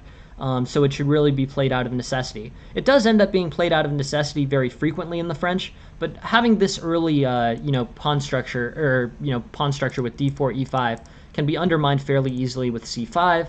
You respond with c3, knight c6, and it will transpose in many cases. But overall, having that early second pawn move, can provide a time advantage for black. It's not a particularly that's interesting, Tarash. Yeah, I'm very interested in taking a look at that.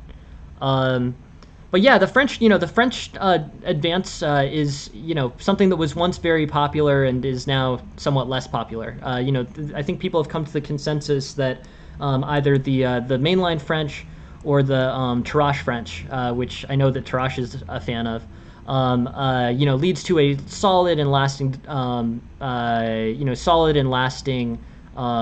positional advantage for white, and overall is better than playing e5 here. In the mainline French, which we looked at the beginning of this lecture, by the way, like all lectures, is going to be available, for 14 days on Twitch and then forever on YouTube. If there's anything you missed or anything you'd like to revisit, this lecture, including the beginning of it, is going to be, recorded and put on Twitch, and it'll be there. It'll be there for a while. But yeah, knight to c3, I think, is the mainline French. It's pretty good. Here, does black play c5? Or no, so basically, I was looking at different lines, but here basically white plays the French advance, not as popular as it once was. Knight h6 seems early. I don't know, probably bishop takes h6 and giving black doubled isolated pawns is a good idea. The knights can be very strong in the French, maybe less so if this position's getting more open. But these pawns are such a liability for black that I think basically, black's going to be in trouble if you enter an endgame. If white can get through all of the challenges that black will pose to him in the next 15 or 20 moves. But yeah, rook pawns are, doubled isolated rook pawns are often a huge liability for black. Going on in this game, what should white do to maximize here? He's played a bit of a sluggish opening. This advanced French is not particularly good. Mainline or Tarash is better. And then, one of the real fundamentals of playing the French, and I draw this from Ideas Behind the Chess Openings by Fine, a book that you guys will hear me talk about a lot on this stream, is basically the value of one of the main determinants of how French games go for white and black is how well white can maintain this pawn structure on d4 and e5. d4 and e5, if they can be maintained by white, will provide white with a lasting advantage. If they get disrupted, or if one of them trades off, say pawn takes c5, this tends to be equal or better for black.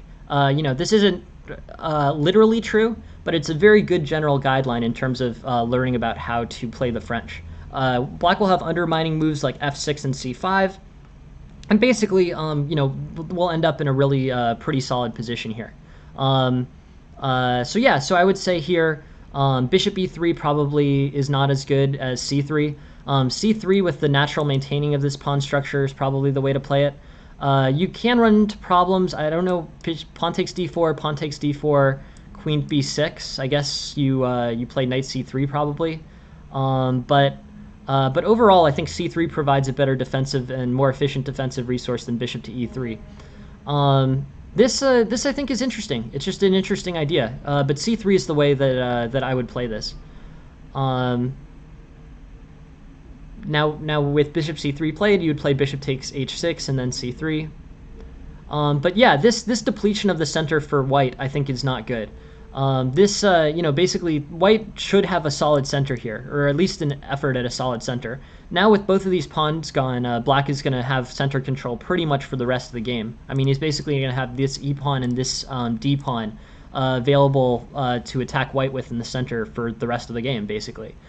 So overall, I think that's pretty good. I think that's going to end up being pretty good for black against white, and I think there's improvements in white's play. starting with, I think, the French advance is questionable. The mainline French, I think, has pretty objectively been determined to be better at this point. Then c3. And then positionally, bishop takes h6, giving these doubled pawns is probably a good idea. It does open lines for black, but I'm sure it's worth it long run because those doubled rook pawns are such a liability. The center gets neutralized, bishop takes d7, and basically white's coming up with the best that he can do here. And now I think you can play knight takes d5. And this comes down to a relatively volatile tactical position, as many games do, at the end of the day. I mean, at club level, I would say half of games have, big swings. This, I guess what I would say about this is the main point is that you should overall, I guess at the end of the day, basically stick with reasonable openings and lean heavily on tactical study. This volatility here is too much. If you look at Grandmaster style games, what you notice is basically that you see a lot of you see basically flat lines here, and every kind of ridge on this analysis comes from a big difference in tactical theory. Hey, thank you very much for the follow, Saurav. Really appreciate it. But yeah, these ups and downs here. This leads towards this basically leads towards a suggestion of having better tactical study. I mean, it's everyone's games look like this. I can pull up maybe since we have so many people here, I can pull up a game of mine versus an IM or something in 1 minute. And you'll see the volatility is still very high like this. But yeah, overall, you want to do the tactical study required so that you flatten this out. I'm going to show you guys some really ugly 1 minute games between masters. They're actually pretty impressive, but they will look this volatile. So in terms of thank you very much, Saurov. No, please, definitely. If you post games, they'll be up within a few days. Depending on how many other people, but. At the start of today, we had open slots. At the end of tomorrow, I'm guessing that at this point, your game will probably be on the 14th. But I really appreciate you joining the stream, and feel free to send as many ideas or games as you have, Saurov.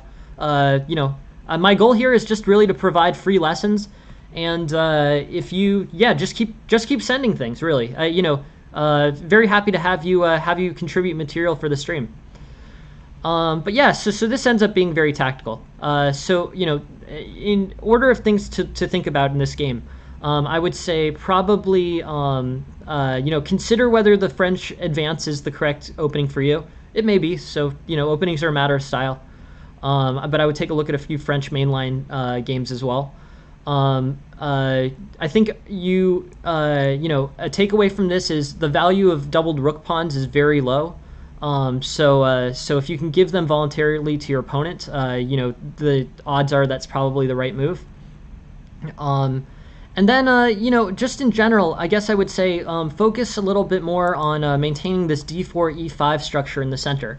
This Ruben Fine book, does an excellent illustration of various it's very drilled into my head. This does an excellent analysis of d4, e5 in the French, and basically different types of variations of this d4 e5 structure are laid out in a very good detail. It basically all points to the importance. c3 tends to be better than e3, and this is a big this is basically a big positional deal. Holding on to these pawns in the center, d4 e5 structure, that is just almost always good. Bishop takes, queen there, bishop takes. And overall, white's looking good. And that's the goal. I think that's a great point, Anch. Yeah, exactly, Tarash. Yeah, no. Sorry, I just saw that in the chat, guys. No, I think really steering things towards a fundamentally sound way of play. recommending the adequate tactical study. I think that's really the path forward. I mean, my goal is to provide good lessons. I think good lessons can be provided, so might as well give them. But on the topic of junk, I guess I've been playing a few more 1-minute games recently, and I just wanted to show you guys in terms of what games between masters can look like. These are 1-minute games that I played within the last day or two on my account. So I'm just going to pull up my, what my game looks like, and we'll take a look at the heartbeats on those games. But yeah, thank you very much for sending the game, S-Park. I would focus on the positional aspects and then tactical study as well, or the overarching concepts. But also, I would say jump on the opportunity to play bishop takes h6, because bishop takes h6 gives your opponent doubled isolated rook pawns, which are going to be difficult for him to deal with for the rest of the game. I wanted to show you guys my games versus grandmasters played over the last couple days. I've got them here, and I just want to pull them up. So let's take like one of these. They were basically 1-minute games. But between two titled players, I'm lucky enough that I actually get paired against GMs sometimes in the pool on chess.com. Let's take a look. One of the things that I like about my stream is that I really like to focus on my losses. I think grandmasters and many masters under-publicize their losses. So I'm going to try as hard as I can to only show games that I've lost on this stream, just to even things out a little bit. So let me find a good one. So this is an IM game, or sorry, this is an NM game. Or should we try an FM game? Let's look at this one. This is me versus an FM in 1 minute. We'll take a look. Yeah. So the first thing here is, what are our relative accuracies? The engine will come up with an analysis pretty soon, but I'm going to guess that they're surprisingly low. Okay, I played a 38.7%. My opponent played 93.6%. This is not atypical. We can send another, we can take a look at another one. I picked an extreme one. This is probably more inaccuracy by me. But we can look at more games that I've played and just show kind of what, what they tend to look like. So say here, live chess. I'll pull up one against a grandmaster instead. But basically, my point is, national masters, grandmasters are really just people. You basically can come up with, ideas that will trick people a lot. Here's a game against a grandmaster that I lost. But let's look at the accuracy on this one as well. And let's look at exactly what happened. Basically, White's playing aggressively. And the grandmaster on the other side is, basically playing at 92% strength. But it's 72 to 92.5, and the heartbeat is still there for sure. I mean, basically, there were advantages for black of 3.7 that got dissipated.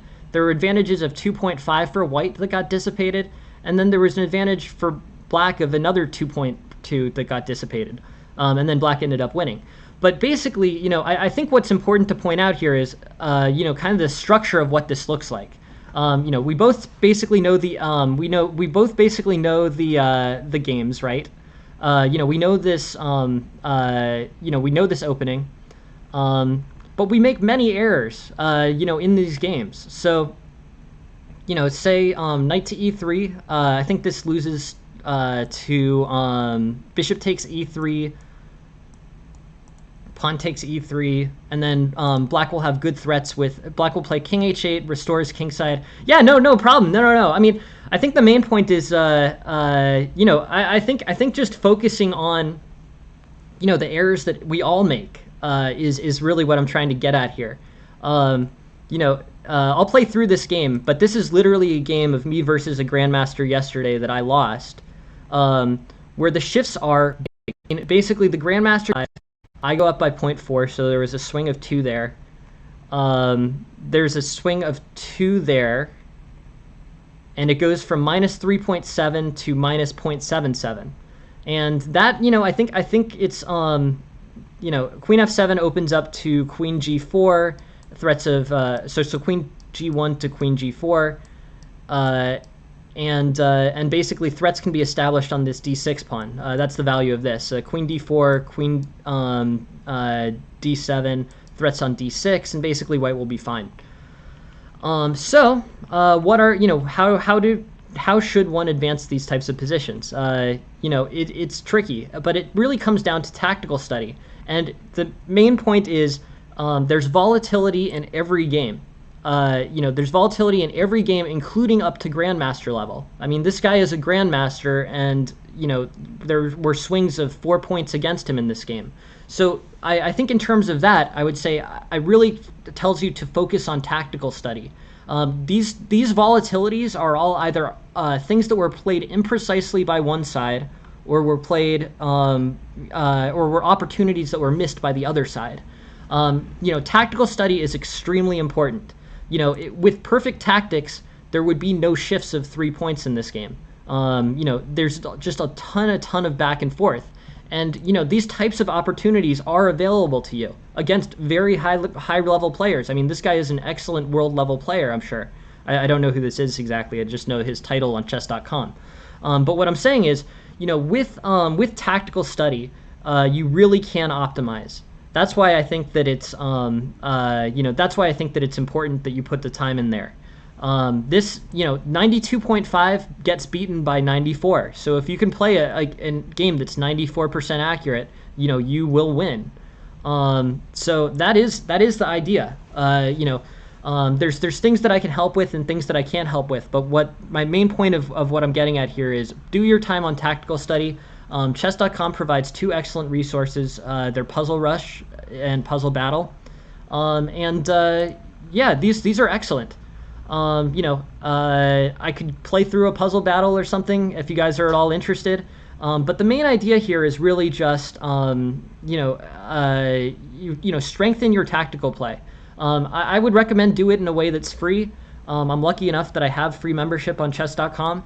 But you can definitely find resources that are good. Chess.com or chesstempo.com is another one.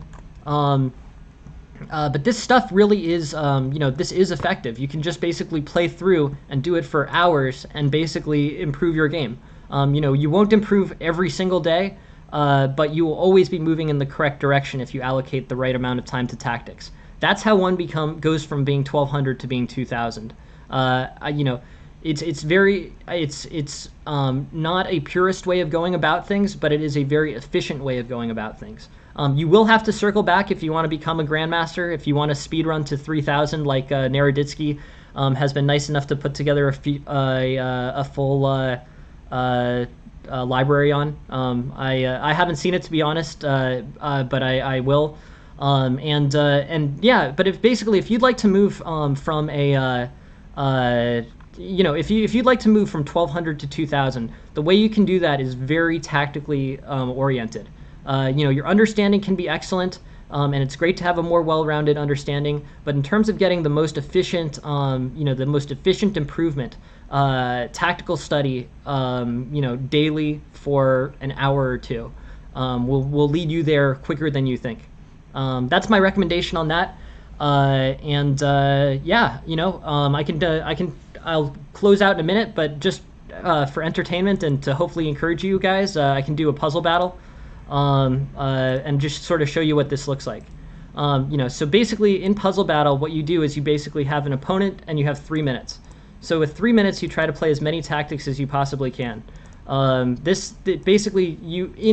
an hour, since you generally get about 30 puzzles in 3 minutes, you can really see a lot of patterns very quickly. This, I think, is excellent for pattern recognition, and this is where I would point you towards, if you're a non-professional player looking to get the quickest rate of improvement. Basically you have an opponent. I like the way that it's sort of gamified here. I think that basically with, the full gamification here, you can, you can really stay focused. I mean, for me, it really helps to have kind of a rating system. Not that I'm super competitive about it, but what I would say is that With a full rating system, you're always focused because you always have the incentive to win. Not sure if I'm going to win this time, but I'll hopefully. So yeah, so this is where I would highly recommend you spend time. I think this really is an efficient way to go about things. Some of these are pretty tricky, being slow on this one, but yeah, this is a tool that one can use that I think provides a lot of value in your study. So let's see. Queen b7. Okay, sure. But yeah, the fact that it's competitive, keeps my focus up at least, because I hate seeing my rating go down. I hate feeling like I lost. But I think this pattern, these patterns, and this in this method of study will provide you with the quickest results at amateur level. They get complicated. I might have to slow down a little bit. But yeah, many good players on here. Very good tool. I really like this one. This one I'm trying to distract the knight from d6, and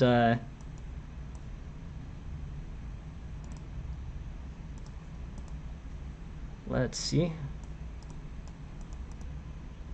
Okay.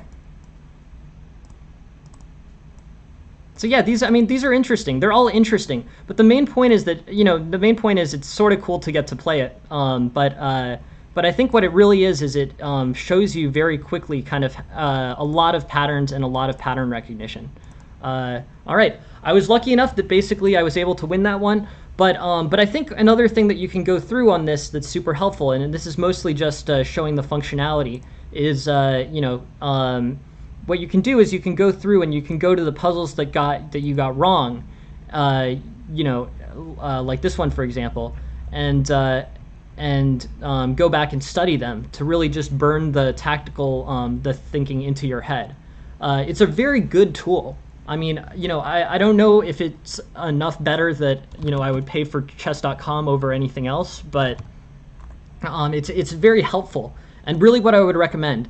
The thing that's so good about it, I think, is that yeah, no, totally. I mean, we could do chess tempo sometimes too. But the main thing is I'm very happy to do that, Aphelion. But I guess I would say with with Puzzle Battle is basically tactical study mostly is just pattern recognition. So what you do is you see a simple pattern, and Puzzle Battle kind of ramps up the tactics. They get harder and harder as you go up. So with the tactics on Puzzle Battle, basically you Puzzle Battle you have to rush for sure. But the thing that's good about it is that you basically start off with puzzles that are 500. They go to puzzles that are 600, and it goes up by 100 points or something every puzzle that you do. So when you do the hardest tactics, they're really just components drawn from lower level puzzles, and basically you can sort of work towards it. I can sort of go, maybe on slow tactics, I can go through and tell you the things that I'm looking at. Survival mode tactics is a different game than Puzzle Battle for sure, but they're both very good. Puzzle Battle is good, I think, because you get the most exposure to tactics at once. So in an hour you can go through and see 300 in an hour you can see 30 times 20, so 600 puzzles, if I'm right. Wait.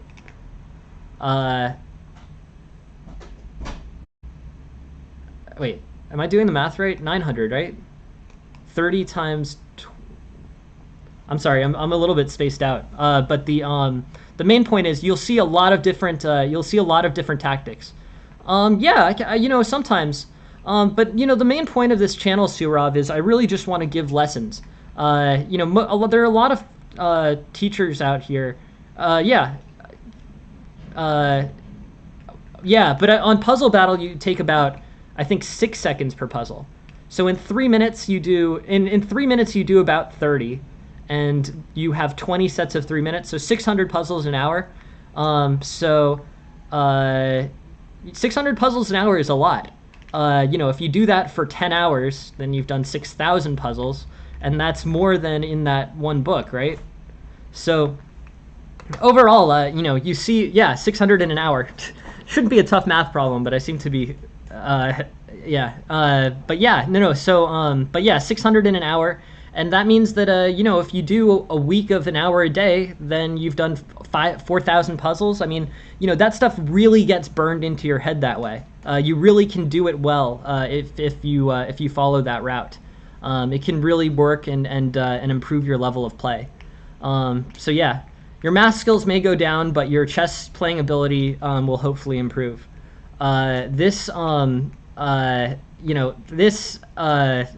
referring to myself.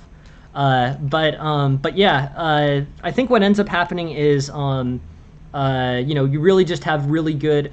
So yeah, so woodpecker method is interesting. One of the things that one of the books that I used at amateur level, and this again is a totally non-purist way to go about things, is there's a book called Rapid Chess Improvement. And it's a classic. It was written by a guy who was basically an amateur player. I mean, he wasn't a grandmaster. He wasn't a professional. It was written by a guy who very quickly went from 1200 to 2000, and it really was effective.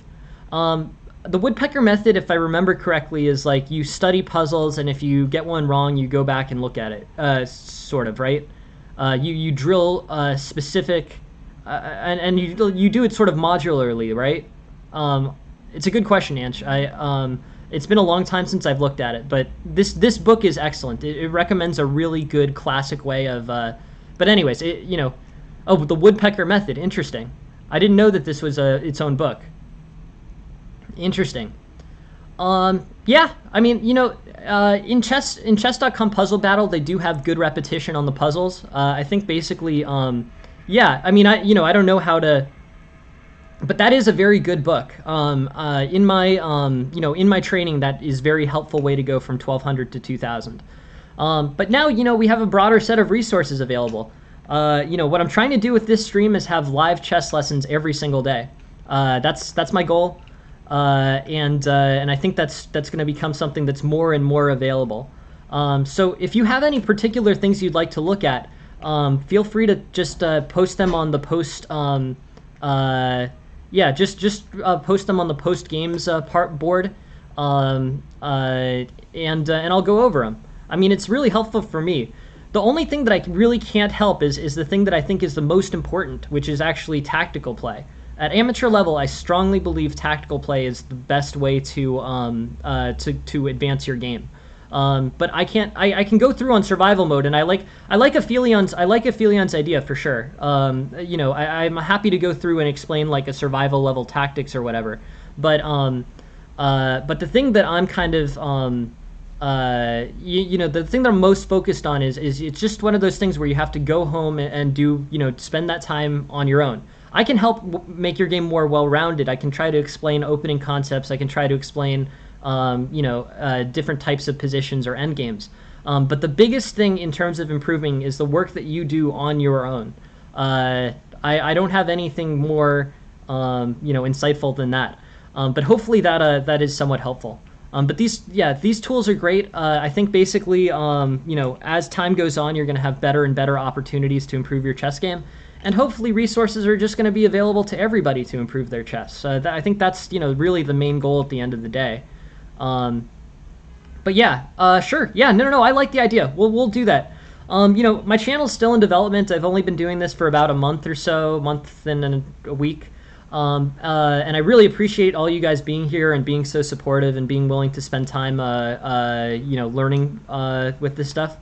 But yeah, totally. No, I think you're making a good point, Aphelion, which is that I would like to make a more segmented theme or a more segmented stream. So basically, I could do something like beginner days on Mondays, or like have beginner lessons and tactics lessons and endgame lessons, and then intersperse that with with viewer games as well. But the main point is what I kind of want to close on and share my thoughts on, which is I really think chess lessons have the ability to be free. I really think that we have the technology now that we can have a live lesson with hundreds of people and provide that knowledge to everyone all at once. I think that that is something that modern technology allows us to do. And I think that's something that could really be helpful to people. I mean, we've gone through a period where with highly priced lessons, people from well-off economic backgrounds have really been at an advantage in terms of getting access to chess resources. I mean, it's in some sense how it works. I mean, if a grandmaster charges $100 an hour, not that many people are going to be able to pay that, unfortunately. So only people who are from a certain background will have easy access to lessons. My hope is basically that we can really level the playing field here. I think we can make it so that grandmasters give free streams. I think people will see the popularity of free lesson streams, and I think that's sort of the market will head in that direction. But the main goal of this is to make sure that everyone has equal access to education and to knowledge, because we can provide it. If we can provide it, we should provide it, because a system of inequity in which only rich kids can become grandmasters seems really like something that can be improved on. And for that reason, I'm very interested in this free lessons project. This makes me really happy to do, and I'm really happy that all you guys are here and that you participate in this stream, because I think that I really think this is something that could really level the playing field for everyone, and I think we're just seeing the very early starts of it. I think many YouTubers and streamers have done an excellent job in providing early level lesson material. But I think that live lessons where people can ask questions and have a basically tuition tailored to what they're interested in or what they may be struggling with is something that we can provide. And if we can provide it, we should, because that's what ethical that's what ethics dictate. The level field, the playing field can be leveled. So in this particular case, the cost of leveling it is relatively low. I really appreciate you guys being here. I really hope that we can continue. I think I plan to continue doing this, and I hope that others will as well. Yeah, I'm really happy that you guys are here and that you contribute so much to the stream. Thank you very much all for being here, and thank you very much for the raid, Road to 3,000. I'll reach out to you after the stream. Very nice thing for you to raid this stream and to bring some awareness to the project that we're embarking on here.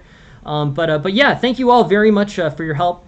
And this is just the beginning. Way better players than me will start to do this. I'm fairly confident, and that will help the world. I think there's many better players than me. Better players than me will walk into this field and do a great job explaining things at an even higher level. But I'm happy that I can do a little bit to work and move things in this direction. Anyways, no, I wouldn't say that. There's anyways, thank you all for being here. I really appreciate you being here, and I think this is just the beginning. A lot of other people will move in this direction, and that makes me happy because we'll end up in a better world that way. Anyways, thanks a lot, guys. I really appreciate you being here. Next stream is at 6:05 p.m. Eastern, and have a good day, everyone. Thank you. Bye.